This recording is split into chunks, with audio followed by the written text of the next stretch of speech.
Folks, something I've been thinking about a lot lately are the sort of unwritten rules of etiquette when it comes to fighting games. Yes, there's the rules of the game, like 2 out of 3 rounds, 99 seconds, but there's also these sort of second set of rules that, whether they know it or not, players kind of abide by, and they will react harshly if their opponent doesn't. So I put the call out on Twitter and I said, hey, what are your pet peeves? What are some things that your opponents do that get on your nerves? And I thought that this was a good opportunity to sort of talk about some of these things that it's like, okay, it might not be like strictly against the rules to do this, but it's kind of annoying and most people probably won't like it. So obviously we're not all going to agree on these. These are definitely up to personal opinion. You know, if you go on the internet, people can't agree whether it's like okay to talk to someone you don't know at the gym or whether it's okay to clap after you watch a movie. People get in crazy fights on the internet about stuff like that. So I know people are going to get in fights about this as well, but just know, you know, I'm going to give you guys my opinion on whether I agree with what these people have to say, and let's go through them. It should be pretty fun. Alright, first up, and this was definitely, I think, the most common answer, was people leaving after one match. People not giving you the run back. And, yeah, this is definitely pretty annoying. Obviously, if it's, like, really laggy or something, I understand. You don't want to suffer through that multiple times. But assuming it was, like, a playable match, just at least do a 2 out of 3. You know, 3 out of 5, first to 5, whatever. I don't expect you to stay around that long, but a 2 out of 3... it makes everybody feel better. It makes you feel like if you won, it was actually for real. It wasn't just like a fluke. And if you lost, it gives you that chance to adapt and run it back. There's the even worse cousin of this, I think, which is refusing the rematch when they win. The win quit.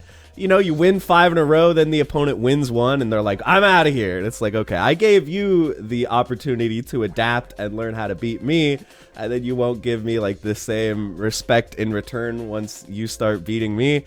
I don't know about that. It's a little bit annoying, so yeah, I would say, you know, just let someone know before you have to go, and if you're just hopping in online, at least do it 2 out of 3. I would appreciate that. Alright, next up we got, if you start downplaying yourself or become negative during the match, get the hell out. Save the complaining for when I'm not there. And yeah, I would say I agree with this. I hate, especially like in a real life scenario, if you're like at a tournament or something, people are like, oh, that's so cheap. Like, I can't believe I'm getting hit by that. Like, oh, like they're just complaining while you're playing. It's so cringy. It's so awkward. It makes everything so uncomfortable.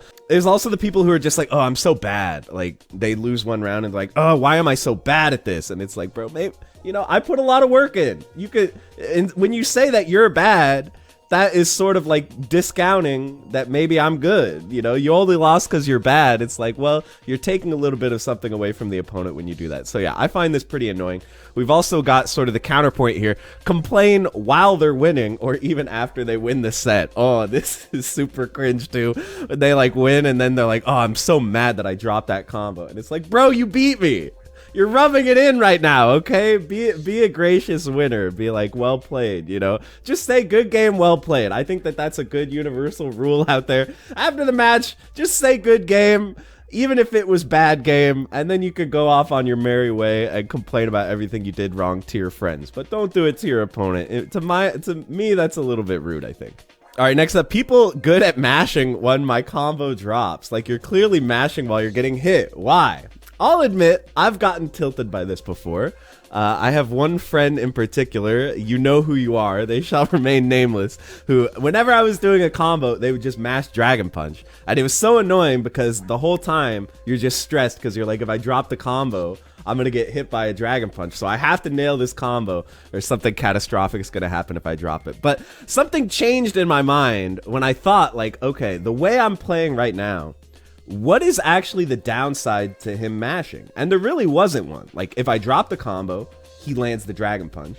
If I finish the combo, nothing bad happens because he was getting comboed anyway. So I was like, actually, it's smart for him to mash Dragon Punch here because I'm not doing anything to prevent it. So let me tell you, if the opponent is mashing during a combo and you intentionally drop the combo so that you can get a reset and punish them for mashing, that is 5-head. You will feel like the smartest player in the world when you do that. Yes, it goes against all instincts to deliberately drop a combo, but I promise you, if you know the opponent's mashing, you can make them second guess it and you'll feel way better. So yes, I've been annoyed by this one, but I promise you can adapt to this and you can make them pay. So I don't really think that this one is that much of a problem, even if it can be annoying sometimes.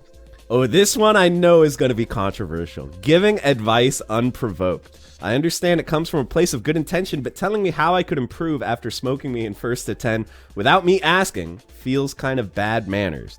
Yes, this is another one that has definitely annoyed me before, especially in tournament, after like a tournament match or during, God forbid. I've had people in tournament who during a set will like hit me with something and be like, yeah, that's +5. And I'm like, bro, we're playing in tournament right now. Don't talk to me. I don't want to hear this. But outside of, I think everyone can agree that's kind of BM to give advice during a tournament set. But during casuals, I think it definitely varies on the person. I would say, like, if you and the opponent are kind of chatting, if you're like, hey, like, is this your first time here? Like, whatever, if you have that kind of rapport going, I think generally giving advice will be somewhat well received. But you have to read the room a little bit. Especially like if you look at the opponent and they're just like fuming, they're just in like full sweat mode trying to win, they might not react too kindly to you giving them advice. So obviously there's a lot of gray area here. Let me know what you guys think. Do you hate when the opponent gives you advice without you asking? Are you the type of person to do it? Let me know, because I know that definitely everyone is not going to agree about this. Whenever I fight someone who doesn't really have a strategy and is just kind of mashing, it tilts me like crazy. The unpredictability of someone like that frustrates the hell out of me. Yeah, I think definitely at some point we've all been on the receiving end of like an FSP versus Gandhi thing, where you feel like you're just so much better than the opponent, but they're not playing the way you expect a player to play, so you have no idea what they're going to do. You just get caught off guard by everything. It definitely feels bad. But what's interesting is there's another side to this as well. When someone says that something you did was random because you knew that they knew what you should do, but you didn't do it. You did what you shouldn't do. That was a really long way of putting it, but essentially, you know, they know you're not supposed to mash. So of course you mash there, and it works because they're playing under the assumption that you're going to do the right thing. But the right thing isn't the right thing if the opponent knows you're going to do it. Basically, the right thing to do is something your opponent doesn't expect. That's generally true in fighting games. Don't do what your opponent expects you to do or wants you to do, because they're your opponent. You want to beat them. So yes, it definitely can be annoying to lose to someone who it feels like they're just doing stuff randomly. But sometimes the random ain't so random. Don't completely discount your opponent. Sometimes they know. I don't know. This one can go both ways, but it definitely is something that sucks when it happens to you. I will admit that. All right, this one, when they skip my intro animation after having their intro played, I swear that gives me a Zenkai boost. Yeah, you know, I'm just going to admit here that I'm an intro skipper. I skip every intro, man. I'm sorry. I skip my own too, though. I skip my own and my opponent's. I just don't want to sit there, man. Let me get to the match. But I could definitely see this as being annoying if you like want to let the cell scream rock and the opponent, you know, skips it after you gave them the courtesy of watching their intro. Kind of annoying, but I will say that the number one thing with this is dramatic finishes, man. Dramatic finishes in Dragon Ball FighterZ. If you skip a dramatic finish, I'm sorry, man. St. Peter's turning you away at the gate. That's unforgivable. Unforgivable to skip the dramatic finish. If someone put in all that work, so yeah, that one I definitely have strong opinions about. The intro thing, I'm sorry, I'm an intro skipper, but yeah, maybe don't skip if your intro is played all the way through. It might be a nice thing to do. Oh, here we got the option selects. This isn't my main game. If this was some other game, you wouldn't get close to beating me. Yeah, people do this where, like, before the game even starts, even sometimes, they'll just be like, yeah, I don't even play this game. And then it's an option select because you're covering both outcomes, right? It's like, if you win, it's like, wow, I won even though I don't even play this game. I must be godlike. And then if you lose, it's like, well, of course I lost. This isn't even my game. Or my character. I don't usually play on stick. I play on hitbox. So it's unexpected that I would win here. Like, stuff like that is just annoying. You know, give the opponent credit when they beat you. Just be like, yeah, well played. It comes back again that you can just say GG, well played. That's fine to do. We don't need to hear the excuses. We don't need to hear the option selects. It's annoying. Get it out of here. All right, guys, I'll admit that the main reason I even made this video is because of this one. This is my personal pet peeve. Changing characters on a win. Like, cool, you can beat me with multiple characters, I guess, but I was trying to learn how to beat the other one. This one drives me absolutely crazy, okay? I hate when I'm playing the opponent, especially if it's a game I don't know that well, and it's like, okay, I lost, I don't know how to beat that move. Let me try. Next time, you know, I got hit by this move. Next time I'll try jumping to try to beat it. We'll see if that works. And then after the match, they just switch characters. So it's like, okay, I don't get the opportunity to figure out how to beat the thing that beat me. Now I'm just going to get hit by all this new stuff by a new character that I don't know how to fight yet. And then they beat you with that, and then it's like, okay, so is that throw techable? I don't know. Let me try next round. But then they switch again, so you don't get to find out if the throw is techable.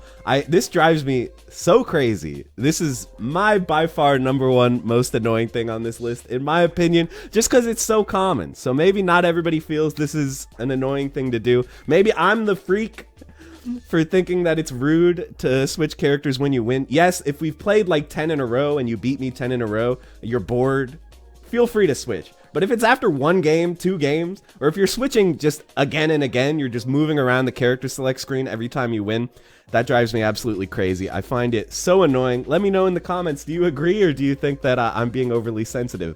I would love to hear what you have to say. But yeah, this one is it for me, for sure. But of course, we've got the #1 here. This is the most this is the most important one. I think we can all agree. I don't like when they win. Preach! Preach. I don't like it when they win, man. That's it for me. So that's gonna be it for the list. Thank you, everybody. Let me know if you enjoy this type of content. I would love to do more of it. Keep farming my Twitter followers for opinions so that we could talk about them in a video.